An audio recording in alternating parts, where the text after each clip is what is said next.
I'm going on a business trip. Don't you dare call me unless it's a real emergency," my husband yelled as he hastily packed for his weekend away. All I had done was mention that I'd only contact him in case of an emergency, but his irritation was palpable. He clicked his tongue in annoyance, his usual sign of disdain. Of course, I knew the truth. This wasn't a business trip at all. He was off on a weekend getaway with his mistress. "If you keep bothering me with your nonsense, I'll claim emotional distress and sue you," he added, his threats as absurd as they were cruel. Over time, it had become clear that John had lost all sense of empathy. He ignored our sick daughter, prioritized his own selfish desires, and neglected his family entirely. I didn't dare stand up to him. I was just trying to protect myself and our children. On the day of his so-called business trip, fate intervened. I accidentally learned that John had been in a severe car accident. His earlier command echoed in my mind, "Don't contact me under any circumstances." A part of me felt conflicted, but his indifference had long taught me to prioritize my own peace of mind. Whatever happened to him was no longer my concern. Besides, I was holding on to a secret of my own, something he didn't know and never would. A wry smile crept onto my face as I turned off my phone, shutting out his chaos.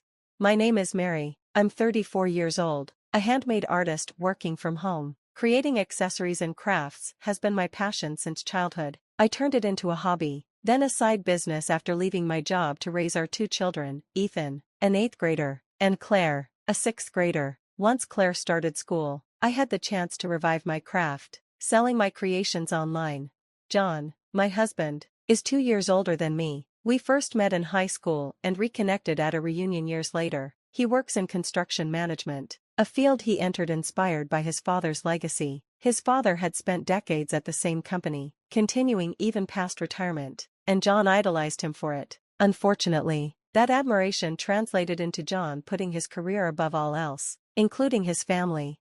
John's parents, both in their 70s, were active and frequently dropped by unannounced. While they claimed to visit out of affection, I often found their presence intrusive. From the beginning, my relationship with them had been strained. They made tactless comments about my work, belittling my handmade crafts as not being real work. The worst, however, was their lack of respect for our daughter Claire's severe shellfish allergy. If she ingests even a trace, it could be life-threatening. Yet they dismissed her condition as a picky eating habit and even tried sneaking shellfish into her meals. "It's all in her head," they would say. "If you just expose her to it gradually, she'll outgrow it. Allergies are just overblown nonsense." I had to be constantly vigilant. Whenever they visited, I ensured they were never alone with Claire, but their behavior became so reckless that I begged John to intervene. "Your parents are putting Claire in danger," I pleaded. "Please ask them to stop coming over unannounced." "They're just trying to help," he replied dismissively. "They care about Claire. You're overreacting. Mary, stop worrying so much." John always sided with his parents, leaving me to shoulder the household responsibilities alone. He was exhausted from work, and I became his emotional punching bag. The only person who truly understood my plight was Ethan. Though he didn't have allergies himself, he adored Claire and went out of his way to help, checking food labels and standing up to his grandparents. One day, after John left for work, I received a midday call. "Can you clean my parents' house today? Mom's at her exercise class, and they need it done before she gets back. The kids are at school, and you're at home doing nothing, so it's no big deal," he said casually. "I have work too, John," I reminded him. "Don't act high and mighty about your little hobby, just do it." He hung up without waiting for my response, once again dismissing my time and effort as inconsequential. Resigned, I went to his parents' house. As I entered, the phone rang. Assuming it was a sales call, I answered. To my surprise, it was someone from John's company. His father had left critical documents at home, and they needed them urgently. They'd been trying to reach John's mother, but there was no response. I grabbed the documents from the table and decided to deliver them to the office. Why do I always get dragged into these things? I thought, exhausted by the constant demands. Even though it was just a short drive, the weight of it felt overwhelming. When I arrived at the company, I was greeted by one of John's coworkers, the same person who had called earlier. I recognized him from our wedding and the occasional times I had picked John up from work events. "Thank you, Mrs. Brown," he said sincerely. I didn't want to risk offending Mr. Brown's pride by calling him directly, so I tried his parents' house instead. "I'm glad you were there to help." His words seemed genuine, and he asked me to keep the matter a secret from John's father. As I turned to leave, he said something that stopped me in my tracks.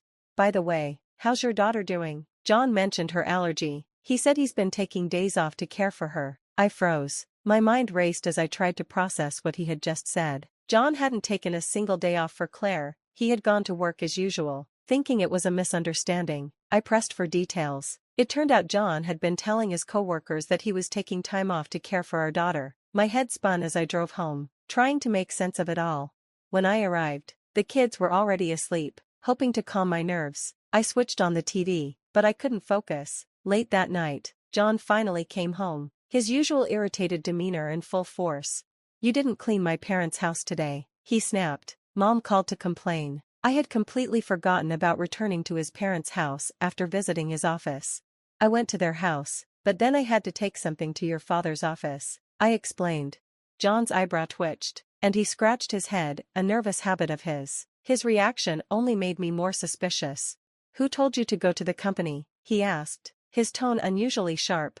I could see the worry in his eyes, but I decided to play dumb. "No one. I just dropped off the documents and left. I forgot about the cleaning after that." John sighed, his tension visibly easing. "Whatever. Just apologize to Mom tomorrow. I'm tired and going to bed." As he walked away, I couldn't shake the feeling that he was hiding something. That night, as I lay awake, I pieced together the clues: the lie about taking time off, his constant absences, and his overreactions. It all pointed to one thing: John was cheating on me. And if he was using Claire's allergy as an excuse to cover for his infidelity, I couldn't forgive him. Claire had already endured so much: teasing at school, being excluded from social activities, and constantly having to explain her condition. Ethan and I worked hard to support her, both emotionally and physically. Meanwhile, John dismissed her struggles as trivial while exploiting them for his own selfish purposes. I was consumed with anger and frustration, unable to sleep that night. By morning, I had made a decision. I hired a private investigator to uncover the truth. It hurt to spend the money I had painstakingly earned from my online business, but I needed to know.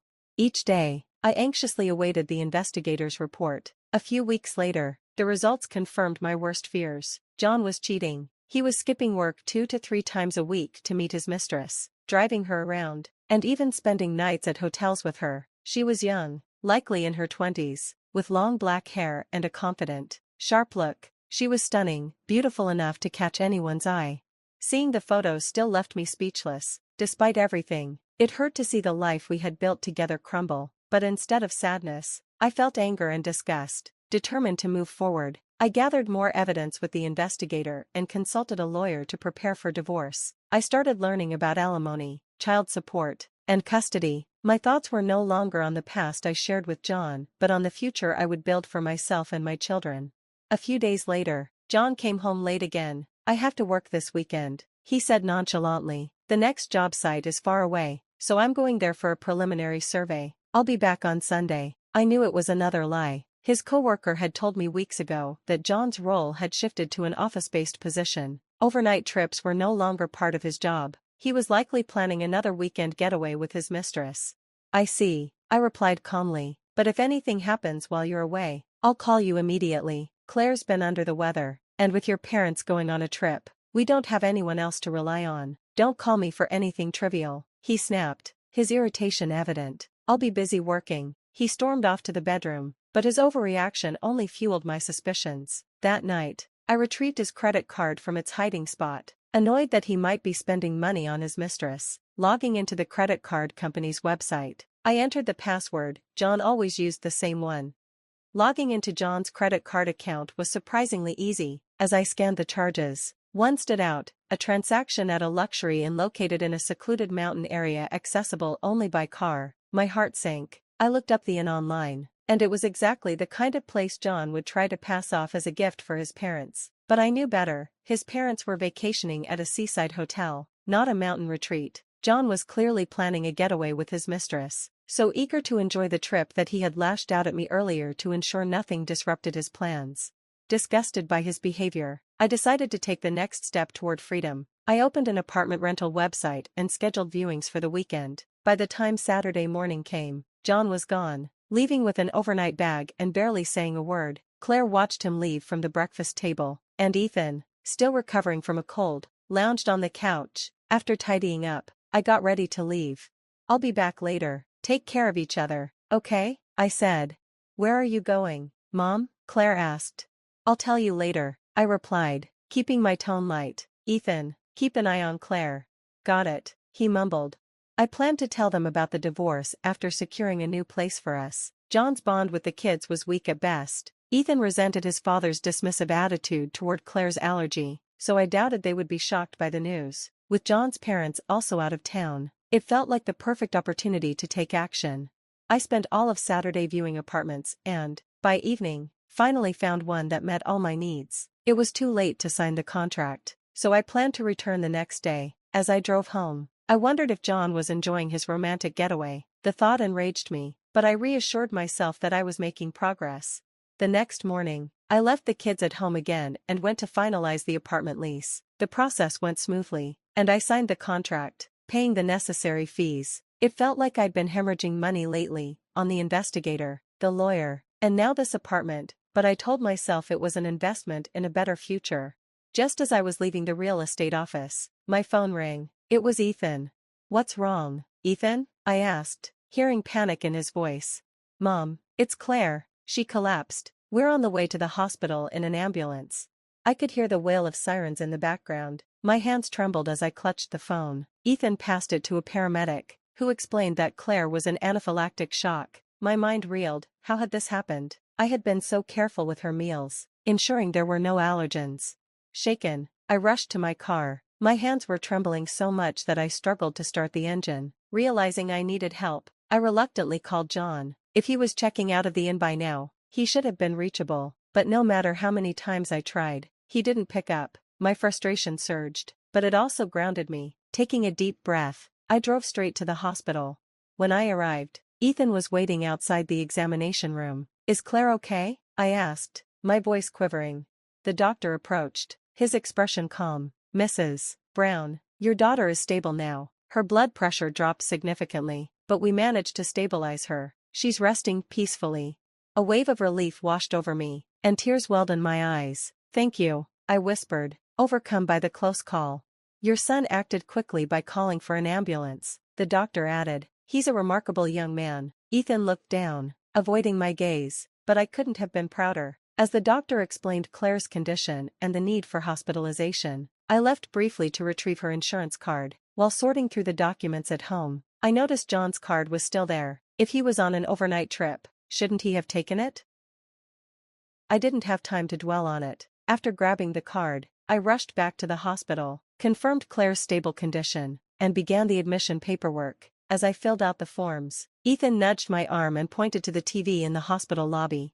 Mom, look at that, he said.